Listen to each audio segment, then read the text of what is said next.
last interview, and we're here with the captain of the Lions and also the commissioner of the league, Miqdad Jaffer. Welcome to, I guess, the show. Thanks for having me. How this goes is we're going to ask you a couple of questions based off your draft strategy, the league in general, and then we'll play a little bit of a lightning round, and we'll get to that towards the end.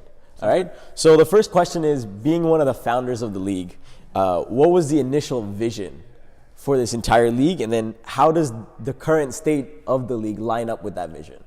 So I don't know that there was actually an initial vision. I think what we wanted to do was get together and see if we could play. Our initial, and it was 4 of us, so it was Ali Manik, Imtiaz Kara, Azim Chigani, and myself. So we all got together and said, you know, it would be fun to be able to kind of play on a weekly basis, try to get all of our friends together, try to get people to know each other, and then make it so that it was our league and just so that all of our guys could play. So, I mean, the original intention behind things and vision was just to make it a fun environment for all of our guys and eventually get better and have more people exposed to softball. Yeah. So that's why it's sort of named Jaffrey Masumeen Softball, which many people don't actually realize that that's what it stands for. Yeah, that's what JMS actually stands for, yeah. Okay. So it is Jaffrey Masumeen Softball that we started with. We debated a couple different names, but we felt that initially we started with East versus West, East being JCC, West being Masumeen. So we said, you know what, if we're going to do this as one community, let's just group them together and call it a day. Yeah, is there plans to expand that towards different communities? I mean, ultimately, we like to have anyone and everyone participate within the league. I think we've had players from the Ahl Sunnah play. We've had players that are non-Muslim play. We've had just about anyone and everyone welcomed into the doors. And the idea is that we want to show them what our faith is about. We want to show them what we're about. And we try to be welcoming and open to the environment so that they can have fun and realize that we're more than just what they see on TV. Oh, understood, definitely. So now that we've finished 5 years, what's the plan for the next 5 years? What is the 10th anniversary going to look like? It's a deep question. I think 10 years is something that's really difficult to look out to. I would love it if we continued the growth to the point where people are getting better, the number of teams are increasing, the number of tournaments that we're playing are increasing. I'm enjoying the league being an avenue for our community to play and to grow. I'd love it in 10 years if we could start seeing our kids playing in a league that was similar, having some of us coach them, having them play together, and then having all of us support their growth as well as us still having our environment to be able to play. So 10 teams is something you're looking for? I mean, the number of teams is something that is irrelevant to me. The thing is that we've contemplated going on 2 different diamonds. We've contemplated expanding the league now, and realistically speaking, we get registration finished in about 3 days right now, fully registered. And we have a lot of people still asking if there's spots available. And we're not limiting simply because we don't have the registration numbers. We're limiting because of the environment that creates. We want, if we get to 10 teams and we're on 2 diamonds, what we found is that people don't feel as close. Separates everyone, right? Even in the playoffs when we had 2 diamonds, it wasn't as fun of an environment. It's more enjoyable when everyone's kind of there watching, even if they're not watching and they're just kind of doing their baraza on the side. Everything is a little bit more fun in that type of environment. So we've tried to keep it close-knit so that the brotherhood side of it kind of evolves. Fair enough. So now let's go back to last year specifically. You had a little bit of a whirlwind season. Sure. You started off on the Falcons. You struggled. You got traded. And then you ended up with perhaps, you know, again, one of the best players in the league in Asad. And you guys went to the finals and lost. So how does that season come to you now? And now that you're a captain, how does it change your mindset? So I'll put it out there. I was actually disappointed to be traded from the Falcons. I was never my intention to be moved away from that team. I wanted to continue on as much as possible. I think Shane and Abbas were great captains to be with, and like they supported that team as well as they could. Ultimately, they made the move because they wanted to get more talent in the team. Yep. I don't begrudge that move at all. It ended up with me being on Asad Hussein's team, and I've never gotten the chance to play with Asad, so that was like a dream come true for me. Most of the league was pretty outraged when you got traded that way. Yeah, I mean, to be fair, it worked in the cap. So I mean, ultimately things worked out from that perspective, but I got to play with Asad. We had like the thing I like about that is the practices, and I'm usually the one that has to facilitate the practice. On that type of team, I get to participate, and it was a lot more fun for me that way. We had a good run. We got all the way down to the last inning, the last batter. Yeah. I believe I was on deck and I was going to get a chance to bat next, but things didn't work out. Ultimately, it's the winning and losing side of things. I'm competitive. I want to win. Yeah. But I'm not upset by the Bucks winning. Like I'm pretty happy for them. Like they had a great season. They pulled it off. I got to see Munir hit some big hits in that. Yeah, he was huge in that game. And I was really happy to see that. And they were extremely happy as a team. So like I'm not going to begrudge that. And you're not the only one who's said that Asad and Zayn play a big part in their team's roles. So let's move forward to now this year. Picking Imran Nasser was obvious. Easy pick.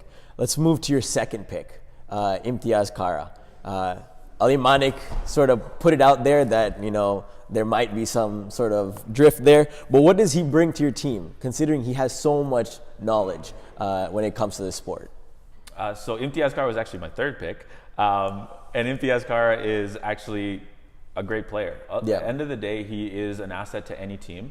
The personality side of things, he's been a leader. He is a leader. I'm the captain of this team, and I want to be a leader, and I can see that the reason people think that would clash. But I played with Zayn last year, and a lot of people had similar notions about Zayn, and I can tell you right now that playing with him last year was the best thing that I've ever could have done for our relationship. I got to know the guy better. I appreciated him a lot more, and what ended up happening was that I would play with Zayn anytime, anywhere, and be happy to be in a secondary role for that. With Imtiaz Kara, I'm hoping for the same thing. I'm hoping to be able to understand the man as a teammate rather than necessarily as a competitor. So I'm hoping things work out. He's batted over 700 on an on-base percentage perspective. So if someone's going to be on base 70% of the time, it's kind of hard for me to pass on him. Yeah.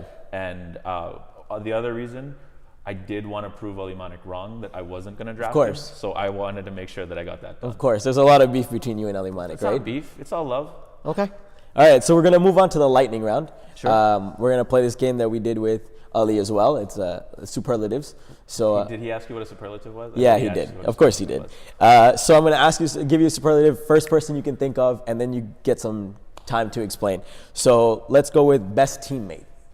Best teammate. And I don't mean skill-wise, more so just in the sense of being a teammate. Best teammate, I mean, I've had a lot over the years. I have a few that are my favorites. Abbas Al-Adina is one of my favorites. Hussein Al-Adina is one of my favorites. Bobby's one of my favorites. These are all guys you play with from year one, right? Yep. Riyaz Jamsi is one of my favorites. But hands down, it's got to be Asad Hussein. Honestly, it's the balance between the way that I play with him, the way that he kind of gives me criticism, the way that I can improve as a player. He's the nicest guy to be able to play with as a teammate. He makes sure that everybody is doing things the right way, and we succeed or fail as a whole. And that's something that I've learned a lot from. Okay, and let's go with most underrated. Most underrated. It doesn't have to be someone that you drafted, again, over the 5 years. I guess most underrated is going to be Abbas Al-Adina for me. I think he's got a significant amount of potential. He's his biggest critic. And he's the one that's most capable of being able to do a lot within the game. He has pitched at a very high level, and he was pitcher of the year. He's played defensively, and at third base, at second base, at first base. We've put him around just everywhere in the infield, and he's played those positions well. His bat has been coming along. In practices, I'm able to see him be able to put the ball anywhere on the field, and now I see the work that he's putting in the offseason, and I'm only rooting for the guy to do better. Okay. I mean, we've actually gotten Hussein as an answer. Now you bring Abbas, so this Al-Adina family is getting a lot of love. Give me best heart. Damian Ramnoff. Yeah. Without question. That guy, whenever you see him on the field, he lifts your spirits up. And he's the one guy on the team that I was trying to draft for him. He went first overall. Yeah, of course. So there was really no shot of that happening. But Damian's the guy that I wanted as my original assistant when we were talking about it. And I figured Imran would go with AR. Damian would be the guy that I would want to play with 10 times out of 10. Okay, last one. Best JMS writer. Best JMS writer. It depends. So there's a few writers, and I can't really talk about all of them. But I was trying for you guys. I know you wanted to know who writes, so I tried. I'm going to give one of them away. So one of them is a very dual personality in his writing. I won't give his name specifically, but there are times where the article is written in a very ranty way and it's very angry and it takes a lot of shots at people. We don't have those articles published anymore. And then there are other times where the articles are very somber, very quiet, and everyone thinks it's two different people. And I'll let you kind of decide who that person is, but that's the writer that comes to mind just because of how polarizing he is to his own self, and it's Dr. Jekyll and Mr. Hyde all by himself. I had an ulterior motive here because I still get grilled saying that I write. So can you just clear that up that I don't write anymore? Imran does not write any of the articles. Okay. He has not written the articles for close to 4 years. So okay, just getting it out because I still get grilled at Mosque, telling me I threw their team under the bus. So I'm just putting it out there that I'm not. Most of your teammates are writers, and so when you see your team being at the low end of things, you probably want to look around and try to figure out which one of your teammates is the writer. Okay. Well, I mean, we're going to wrap this up. I appreciate it. Thank you for taking the time. Thanks again, man. Thanks, man.